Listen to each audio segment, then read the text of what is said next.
America के 7 राज्यों में एक के बाद एक तगड़े अटैक हुए हैं। ये हमले सीधे उस लाइफलाइन पर हुए हैं जिसका दर्द आम जनता भी अब भुगत रही है और इसके दर्द से आम जनता कराह उठी है।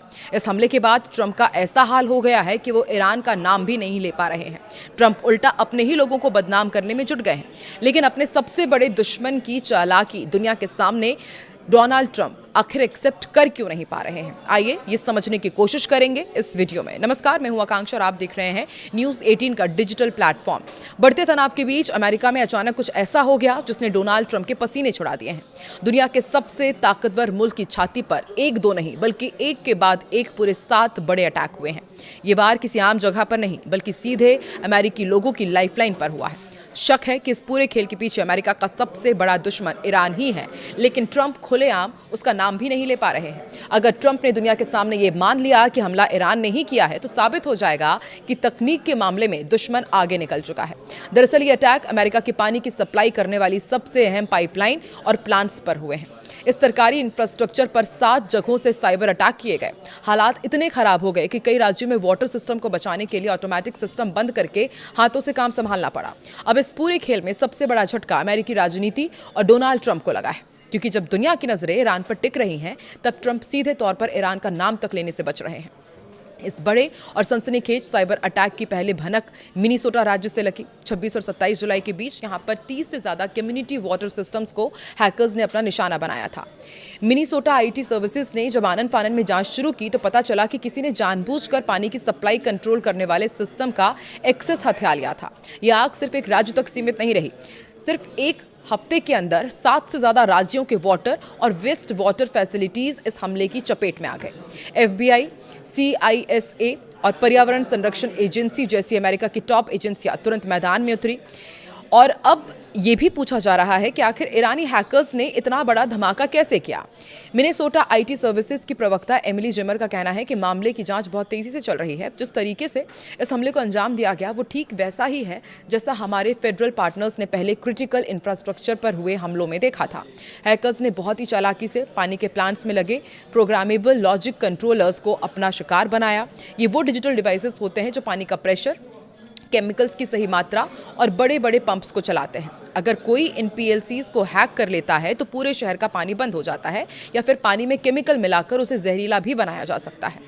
सरकारी मेमो के मुताबिक हैकर्स का असली मकसद पानी का प्रेशर खत्म करके सप्लाई में जहर घोलना या उसे दूषित करना ही था।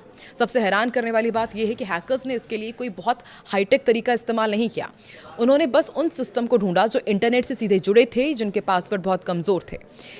मिनेसोटा के chief information security officer John Israel ने चेतावनी देते हुए कहा है कि हैकर्स पूरे देश के इंफ्रास्ट्रक्चर को खंगाल रहे हैं, कमजोर दरवाजों को खटखटा रहे हैं और जहां भी सुरक्षा ढीली मिल रही है वहां अंदर घुस रहे हैं। अगर कर्मचारियों ने समझदारी दिखाते हुए तुरंत मैनुअल कंट्रोल हाथ में ना लिया होता तो अमेरिका के कई शहरों में पीने का पानी पूरी तरह से ठप हो जाता। तो क्या ईरान के खौफ से नाम लेने से कतरा रहे हैं ट्रंप? अमेरिका की जांच एजेंसी यही मान रही है कि इस हमले का पैटर्न ईरान के पुराने साइबर अटैक से काफी मिलता जुलता है। लेकिन सबसे बड़ा ड्रामा तब शुरू हुआ जब राष्ट्रपति डोनाल्ड ट्रंप का बयान सामने आया। ट्रंप ने इस भयंकर अटैक का दोष सीधे तौर पर ईरान पर डालने की जगह अपने ही व्यवस्था पर फोड़ दिया। कैबिनेट मीटिंग के दौरान ट्रंप ने ईरान का बचाव करता हुआ बयान दिया और कहा कि लोग कह रहे हैं कि मिनेसोटा के 30 वाटर प्लांट्स पर जो हमला हुआ है उसके पीछे ईरान है। मुझे ऐसा बिल्कुल नहीं लगता। मैं इसके लिए मिनेसोटा के नाकाम प्रशासन और वहां के भ्रष्ट गवर्नर को जिम्मेदार मानता हूं। ईरान के पास मिनेसोटा के बारे में सोचने से बहुत बड़े मुद्दे हैं। ट्रंप के इस रवैये से हर कोई हैरान है। जो है एक्सपर्ट्स इसे सीधे तौर पर ईरान से जोड़ रहे हैं, वहीं ट्रंप ईरान का नाम लेने से कतरा रहे हैं और अपने ही अधिकारियों को कसूरवार ठहरा रहे हैं। इस पर मिनेसोटा के गवर्नर टिम वॉल्स ने पलटवार किया और कहा कि ट्रंप को अच्छी तरह पता है कि हमलावर कौन है, लेकिन वो सच्चाई का सामना करने से भाग रहे हैं। ट्रंप ईरान को भले ही बड़ी बड़ी धमकियां दे रहे हैं, लेकिन हॉर्मुज में अमेरिकी आर्मी पूरी तरह बेबस नजर आ रही है। हाल ही में ईरान के रेवोल्यूशनरी गार्ड्स IRGC ने खुलेआम दादागिरी दिखाते हुए 2 और तेल टैंकर्स पर अटैक कर दिया। सिर्फ यही नहीं, अमेरिकी वार्निंग की धज्जियां उड़ाते हुए ईरान ने इन दोनों टैंकर्स को कब्जे में भी लिया है। ये खौफनाक नज़ारा देखकर कम से कम 4 टैंकर बीच रास्ते में यू टर्न मारकर भाग गए। ऐसे वक्त में अमेरिका का साथ इजराइल के रक्षा मंत्री इजराइल कात्ज खड़े हो गए हैं। उन्होंने ईरान की तबाही के लिए ट्रंप से एक हाँ मांगी है। हॉर्मुज में IRGC ने अमेरिकी आर्मी की हवा कैसे निकाली ये भी आपको बता दें। देखिए, ईरान की सेना IRGC ने दावा किया है कि उसने हॉर्मुज की खाड़ी से गुजर रहे 2 बड़े तेल टैंकर्स को निशाना बनाया। ईरान का आरोप है कि जहाज़ों ने उनकी चेतावनियों को पूरी तरह नज़रअंदाज किया और अमेरिकी सेंट्रल कमांड के इशारों पर बिना ईरानी अधिकारियों की इजाज़त के वहां से निकलने की कोशिश कर रहे थे।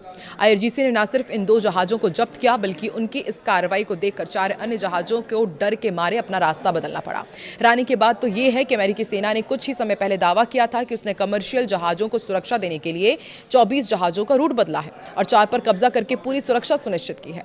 आईआरजीसी की इस हरकत ने एक बार फिर साबित कर दिया है कि अमेरिकी नौसेना के पहरे के बावजूद ईरान खुलेआम जहाज़ों को दबोच रहा है और अमेरिकी सेना इस वक्त वहां बेबस नजर आ रही है। मिडिल ईस्ट में उबलती इस आग के बीच इजराइल के रक्षा मंत्री इजराइल काट्स का बयान आग में घी डालने जैसा साबित हुआ। जेरूसलम में आयोजित एक कार्यक्रम में बोलते हुए काट्स ने अमेरिका और इजराइल की अटूट साझेदारी पर जोर दिया। जब उनसे ईरान के खिलाफ चल रही कार्रवाई और अमेरिकी स्ट्राइक्स में शामिल होने के बारे में पूछा गया तो उन्होंने बहुत ही नपे-तुले लेकिन बेहद आक्रामक अंदाज में कहा कि इजराइल ईरान पर अमेरिकी हमलों में केवल तभी शामिल होगा जब डोनाल्ड ट्रंप हमसे ऐसा करने के लिए कहेंगे। इजरायली रक्षा मंत्री के बयान से जाहिर है कि इजराइल ईरान को बख्शने के मूड में बिल्कुल नहीं है। उन्होंने याद दिलाया कि इजराइल ने पहले भी ईरान के परमाणु ठिकानों पर 2 बार हमला करके उसके न्यूक्लियर प्रोग्राम को पूरी तरह तबाह कर दिया था। काट्स ने कहा है कि उन्हें मालूम है कि ईरान अपने परमाणु और सैन्य क्षमताओं को दोबारा खड़ा करने की फिराक में है, लेकिन इजरायली रक्षा बल किसी भी वक्त दोबारा हमला करने के लिए पूरी तरह तैयार बैठा है। अगर ईरानियों ने हमला किया तो इजराइल ऐसे हाल करेगा, ये भी उनका बयान सामने आया। डोनाल्ड ट्रंप की जमकर तारीफ करते हुए प्रधानमंत्री बेंजामिन नेतन्याहू ने वो कर दिखाया जो आज तक कोई नहीं कर पाया था, अमेरिका को ईरान के खिलाफ सीधे एक्शन के साथ लाना। काट्स ने सीधे शब्दों में चेतावनी दी कि अगर ईरानियों ने हम पर हमला किया तो हम अपनी पूरी ताकत से जवाब देंगे। हमारी नीति बहुत स्पष्ट है, हमने ईरान के रणनीतिक ढांचे को भारी नुकसान पहुंचाया है और हम आगे भी हम हटने नहीं वाले पीछे। अब पूरी दुनिया की नजरें वॉशिंगटन की तरफ टिकी है। अगर ट्रंप ने इजराइल को हरी झंडी दे दी तो इजराइल सीधे तौर पर ईरान के पेट्रोकेमिकल और सैन्य ठिकानों पर कहर बनकर टूट पड़ेगा। काट्स ने देश की नई सुरक्षा नीति पर भी खुलकर बात की और कहा कि 7 अक्टूबर को दर्दनाक आतंकी हमले के बाद इजराइल ने अपने सोचने का तरीका पूरी तरह बदल लिया है। अब इजराइल किसी भी सीमा पर आतंकियों को पनपने नहीं देगा। इजराइल अब दुश्मन के अपने सीमा तक आने का इंतजार नहीं करेगा बल्कि उनके इलाके में घुसकर हमला करेगा। तो देखिए, एक तरफ अमेरिका के 7 वाटर प्लांट्स पर हमला हुआ है। माना जा रहा है कि शायद ईरान ने किया हो, लेकिन ट्रंप कुछ भी नहीं कह रहे हैं। उनका यही कहना है कि ये वहाँ की जो राज्यों की जो प्रशासनिक सरकार है उसकी लापरवाही की वजह से हुआ है। और दूसरी तरफ इजराइल इंतजार कर रहा है कि बस डोनाल्ड ट्रंप एक हाँ कर दे और वो ईरान को पूरी तरह नेस्तनाबूद कर दे। आपको क्या लगता है, अमेरिका, इजराइल और ईरान की ये जंग अब किस मोर्चे पर लड़ी जाएगी और इसका कितना खामियाजा हर बार पूरी दुनिया को उठाना पड़ेगा? कमेंट सेक्शन में ज़रूर बताएं।